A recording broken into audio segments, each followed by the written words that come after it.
C'était le troisième homme de cette élection. François Bayrou promet dès cette semaine la création d'un nouveau parti, le Mouvement démocrate, en mesure, selon lui, de présenter 577 candidats aux élections législatives. Mais qui seront ces candidats? Aujourd'hui, le président de l'UDF semble bien isolé. Daniel Sportiello. Le deuxième tour à peine achevé et l'UDF pense déjà aux législatives. Le troisième tour des présidentielles pour François Bayrou, qui veut présenter des députés dans la plupart des circonscriptions sous le sigle Mouvement démocrate. Fort de son score de 18,5% à la présidentielle, il espère qu'une vague orange viendra contrebalancer le pouvoir de l'UMP dans la nouvelle Assemblée nationale. Je le dis à Nicolas Sarkozy. Le pouvoir absolu, cela peut être un confort. On peut décider ce qu'on veut, il n'y a personne pour s'y opposer, mais cela c'est l'apparence. Il faut équilibrer le pouvoir. C'est cela l'enjeu des élections législatives.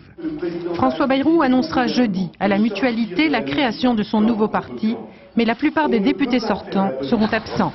En désaccord avec la stratégie d'ouverture au centre-gauche de François Bayrou, quelques-uns d'entre eux, dont le président et le porte-parole du groupe UDF, négociaient déjà cet après-midi au QG de Nicolas Sarkozy leur ralliement à la future majorité présidentielle. Moi, clairement, je m'affiche, comme je l'ai dit déjà, dans la majorité présidentielle. J'ai envie que la France s'en sorte et j'ai envie que nous soyons positifs et constructifs.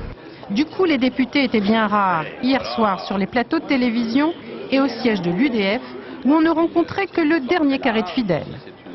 Très court. Les 7 millions d'électeurs qui ont voté pour François Bayrou ne se sont pas évaporés en 15 jours.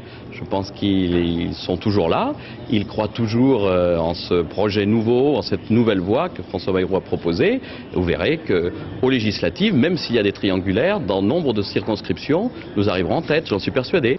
Il est vrai que selon un sondage CSA Cisco pour France 3, les candidats centristes sont crédités de 15% au premier tour.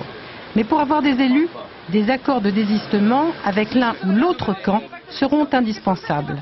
Mais pour l'instant, aucun accord n'est à l'ordre du jour.